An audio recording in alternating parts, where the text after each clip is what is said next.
Alors maintenant, c'est la question du Covid-19. Alors j'ai pas mal réfléchi à cette question en regardant toutes les sources possibles. Hein. Parce que moi, ce que je prétends proposer, c'est une synthèse. En réalité, sur Internet, vous trouvez des tas d'explications partielles de très bonne qualité. Moi, ce que j'essaye, c'est de faire la synthèse globale, ce qui est peut-être le plus difficile, et c'est en général un peu ma spécialité, c'est la synthèse finale. Voilà. Donc le Covid-19 est une appellation générale qui permet de mettre tout ce qui est viral saisonnier dedans. Ce qui fait que d'un seul coup, si vous parlez d'un certain nombre de pathologies saisonnières, grippe, pneumonie, et puis encore d'autres choses, vous faites pas décoller les statistiques, vous êtes dans des statistiques qui correspondent à la période hivernale, voilà, de ce qui se passe dans la région de Milan, en Italie, l'année dernière. Vous regardez les stats, etc. Mais si d'un seul coup, vous dites, il y a quelque chose qui vient de nous tomber dessus, qui est un danger mortel, qui s'appelle le Covid-19, et que vous dites que tous les gens qui vont à l'hôpital avec un problème dans la sphère ORL, quand ils se sont cassés une jambe, c'est plus difficile, mais ils essayent quand même, vous verrez, et que vous mettez tout ça sous l'appellation Covid-19, d'un seul coup, vous faites péter les statistiques, et vous créez une psychose entretenue par les politiques, les médias et le corps médical complice. Parce que c'est là que se joue l'arnaque, c'est que s'il n'y a pas cette complicité d'une certaine partie du corps médical, le politico-médiatique ne peut pas faire grand-chose. Hein. Donc il faut qu'il y ait ces trois partenaires. Hein. Le politique qui s'appuie sur le médical qui induit les décisions politiques, et le médiatique, hein, BFM, le journal de la 2, qui met en scène la psychose, hein, avec effectivement, on va dire, des salopards en haut et des crétins en bas. C'est toujours le problème de la pyramide hiérarchique. Des crétins qui relaient une volonté de salopards. Le coronavirus continue de se propager en France et le bilan continue de s'alourdir. 89 décès supplémentaires hier. C'est très clair ce matin, la situation s'aggrave. Le professeur Jérôme Salomon, directeur général de la santé. Nous avons désormais une épidémie qui s'étend sur le territoire national et qui s'aggrave rapidement. Nous avons donc un objectif très clair, atténuer et décaler les effets de la vague en cours. Et donc on vous demande vraiment, impérativement, de respecter le confinement. Le sieur Salomon, encore un de la liste de Schindler, qui est le grand Manitou de la médecine française, et qui, je le rappelle, descend directement du capitaine Dreyfus et dit lui-même que une de ses fonctions, c'est de venger le capitaine Dreyfus de la méchanceté des Français. Alors, Décision et stratégie santé décrit de la façon suivante Jérôme Salomon. Je cite, « Les patrons d'administration centrale sont le plus souvent sans histoire. Ce n'est pas exactement le cas pour Jérôme Salomon, âgé de 48 ans, à la tête de la Direction générale de la santé. Enfin, il doit se construire son fil généalogique avec le tissu décousu d'une mémoire personnelle secouée par le drame de la Shoah et de l'affaire Dreyfus. J'ai pu ainsi entendre comment le 4 juin 1908, lors du transfert des cendres de Zola au Panthéon, on a tiré sur le capitaine Dreyfus. Le plus terrible, c'est que le tireur, lors de son procès, a été acquitté. » Alors, je rappelle que Jérôme Salomon est né le 26 avril 1969.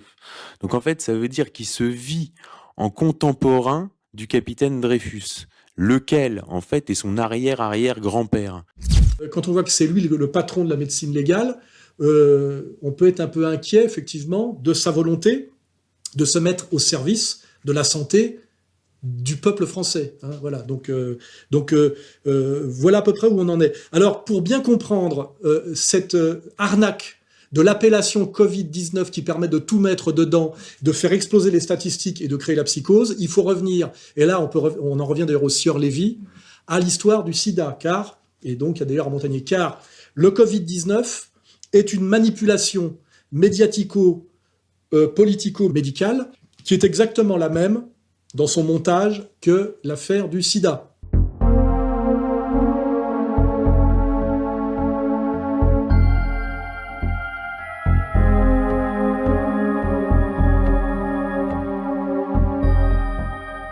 Donc on va revenir sur l'histoire du sida, hein, sans faire de la haute médecine, mais on a le recul pour le sida.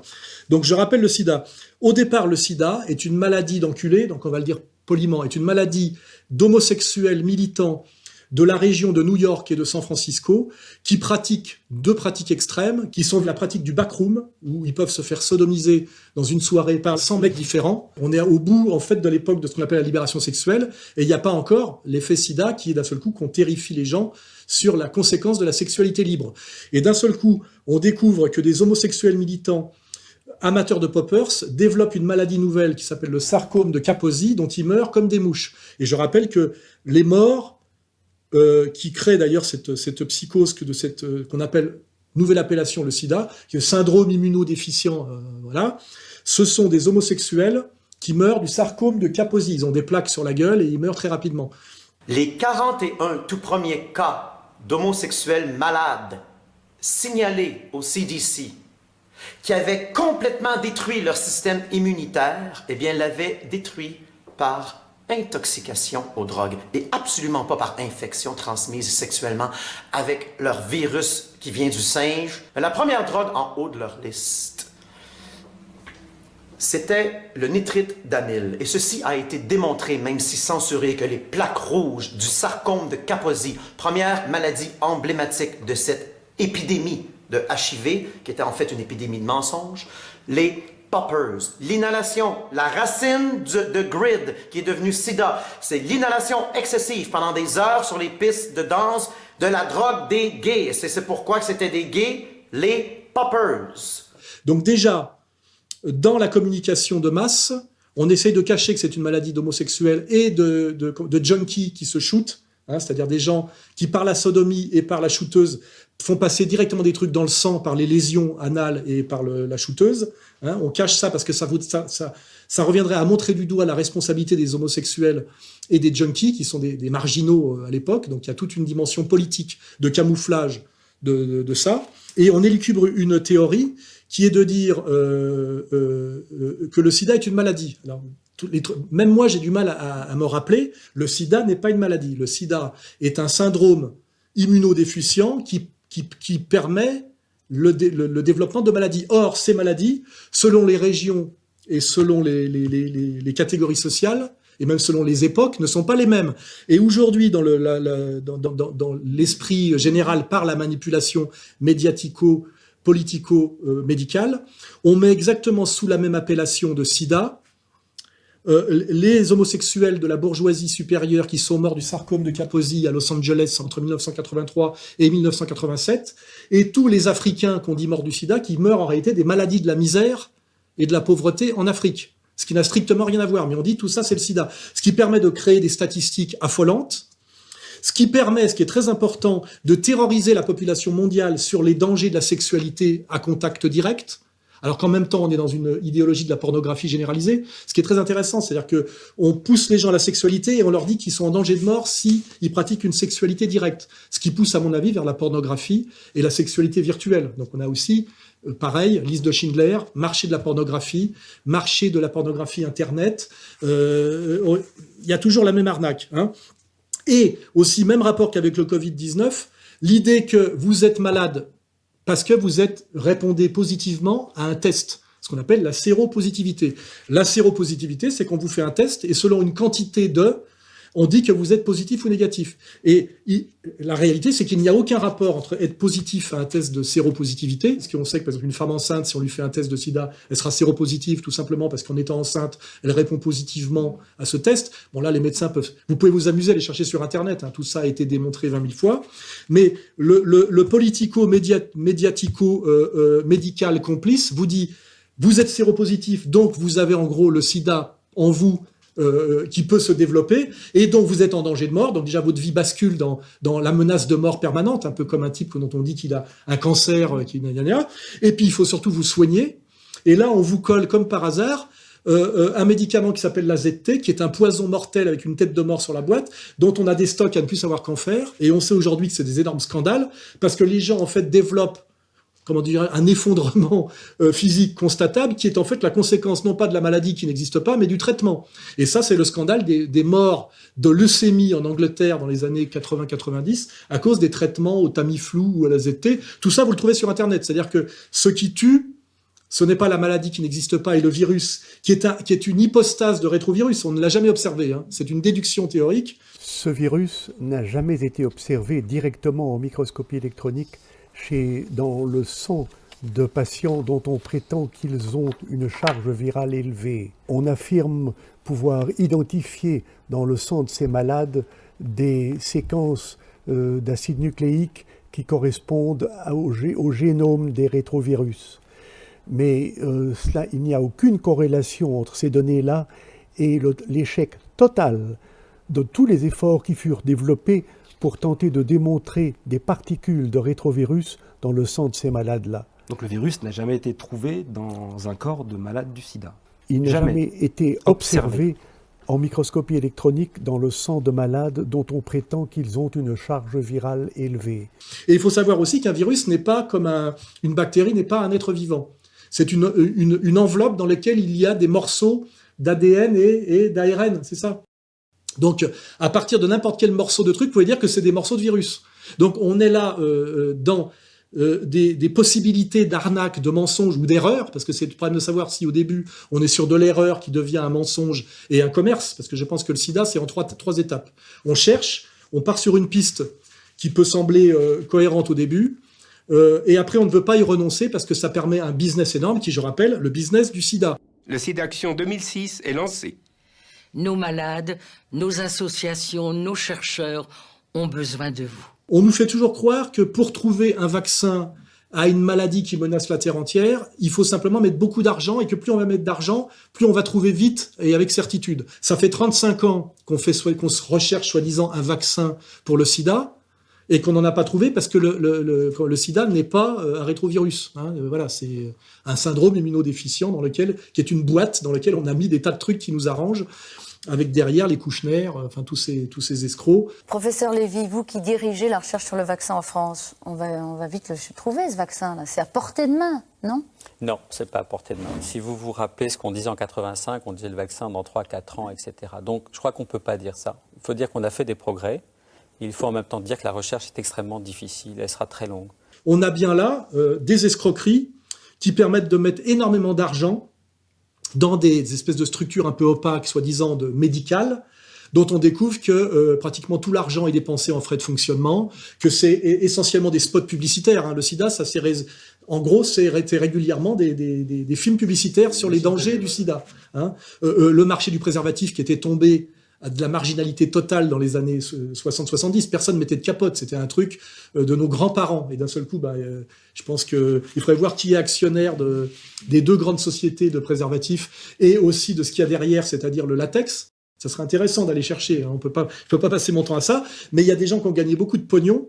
Et puis surtout, avec le recul, donc il n'y a jamais eu de vaccin, on n'en parle même plus. Et surtout, il n'y a jamais eu de pandémie mondiale.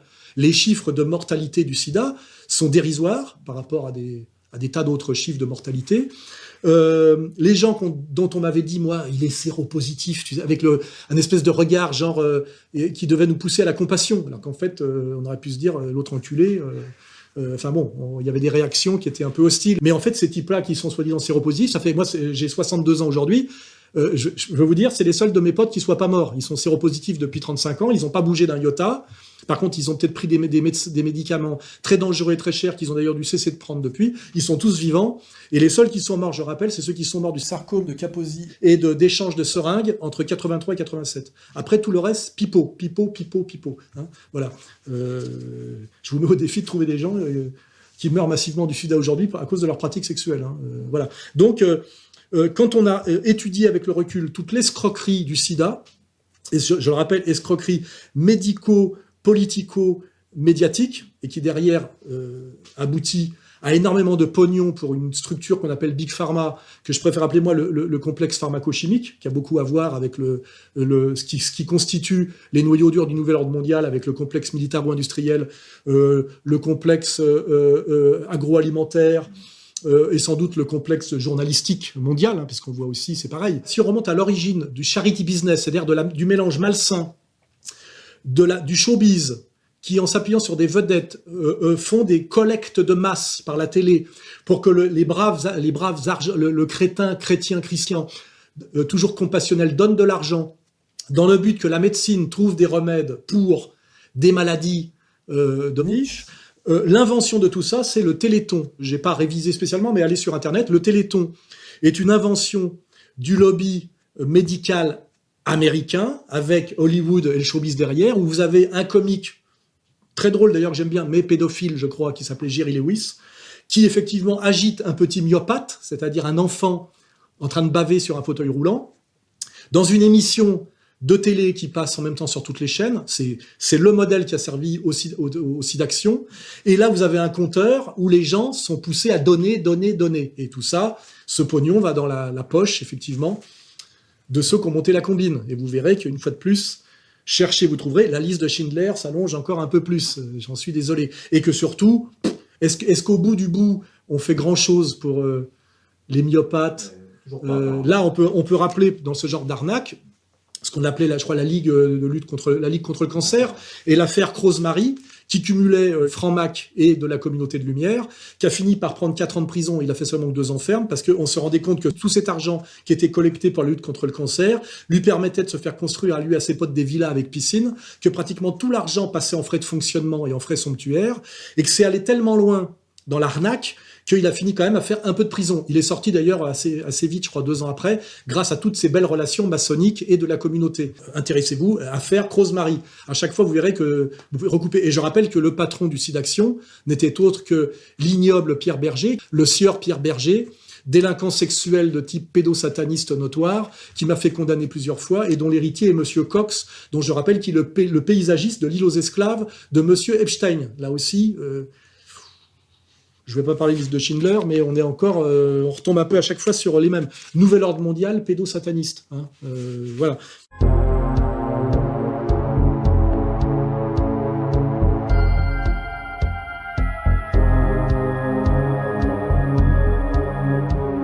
Oui, une fois que j'ai fait ce rappel, parce qu'on a tout le recul historique sur le sida, copié sur le Téléthon, le charity business, la prise de conscience de ce qu'on appelle Big Pharma, etc., vous verrez que le Covid-19 est exactement la même stratégie répétée que la stratégie du sida, à part que là, c'est pas terrifier les gens sur la pratique sexuelle qui génère, je rappelle, la reproduction de l'espèce et de la vie, c'est-à-dire l'accouplement.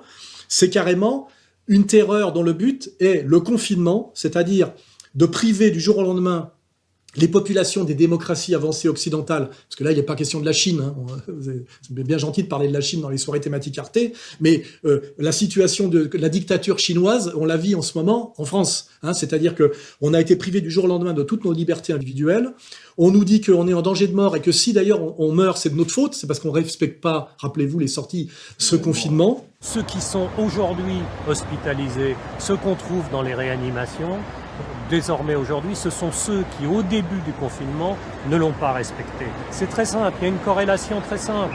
Et par ailleurs, on va y venir après, on nous empêche de nous soigner avec des médicaments dont il est démontré qu'ils sont pas chers et efficaces. Il y a des études scientifiques qui commencent à sortir que les pays qui ont utilisé massivement la chloroquine... Mais toutes les études ne disent pas la même chose, c'est parfois un peu compliqué. Quand vous imaginez qu'on vous demande un placebo quand un traitement marche à 98%, c'est du délire scientifique. Je ne peux pas admettre ça. 98% de succès, faut arrêter. C'est criminel de continuer à dire que la chloroquine ne marche pas. C'est prouvé.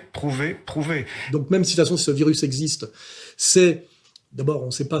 Il y en a sans doute plusieurs maladies qu'on met dans la même relation, mais de toute façon, c'est des maladies qui, ramenées à elles-mêmes, ne justifient rien de tout ce qui se passe en ce moment, qu'on peut soigner en 1 semaine par des médicaments pas chers, qui sont déjà sur le marché et testés, qui ont fait leurs preuves, et dont la dangerosité est pratiquement nulle, comme le dit bien le professeur Raoult depuis des décennies. Et donc là, on est dans cette escroquerie, parce que maintenant on va parler d'escroquerie du Covid-19, dans quelque chose qui est une dictature avec menace de mort et même organisation, comment dirais-je, de génocide sélectif sur notamment les vieux dans les EHPAD. Nicole Delépine, j'aimerais revenir sur le décret qui est paru le 28 mars dernier, qui fait référence à un médicament, le Rivotril. Beaucoup de personnes se sont insurgées sur les réseaux sociaux, notamment pour évoquer qu'il s'agissait en réalité d'une manière cachée, une légalisation de l'euthanasie pour les patients en fin de vie qui seraient malades de Covid-19. Quel est votre point de vue ? Écoutez, malheureusement, ils n'ont pas tort parce que ce médicament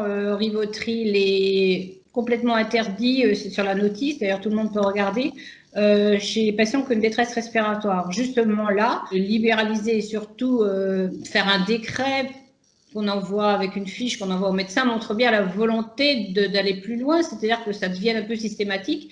On autorise de leur filer des produits pour qu'ils ne souffrent pas puisqu'ils sont en fin de vie, qui les aident à crever, et on fait même signer des dérogations, je crois, assez vieux pour que de non-acharnement thérapeutique. C'est-à-dire, en gros, vous allez être malade, vous signez un papier comme quoi on va vous laisser mourir gentiment, en vous donnant d'ailleurs de l'antidouleur. Donc on est bien dans quelque chose de l'ordre du génocide des vieux. Et il n'y a pas que moi qui le dis, je crois que Dupont-Aignan vient de faire une vidéo pour dire que c'est ce qui concluait aussi. Il s'agit de la décision publique du gouvernement, du ministre de la Santé, d'Emmanuel Macron, de passer ordre dès le 19 mars aux services hospitaliers de ne plus accepter de personnes âgées dans les services de réanimation.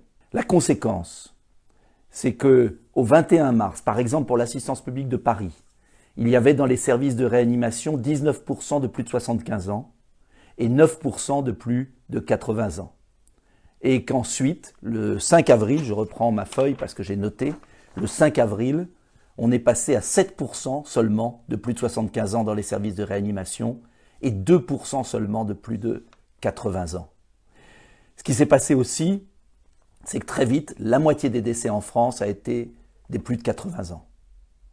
Cela veut dire qu'on a laissé mourir nos aînés dans les EHPAD par une décision venue d'en haut. Il y aura des comptes à rendre, je pense, après. Il y aura des comptes à rendre après le déconfinement. C'est pour ça aussi, j'annonce déjà, le déconfinement total et intégral n'aura jamais lieu. Si les gens qui sont au pouvoir en ce moment peuvent se maintenir au pouvoir et continuer dans leur logique, il n'y aura jamais de retour à la situation d'avant. Ils ne peuvent pas se le permettre. Parce que retour à la situation d'avant intégrale, ça finit au tribunal de Nuremberg inversé. Donc ils vont se démerder pour que maintenant ça dure éternellement. Faites-moi confiance.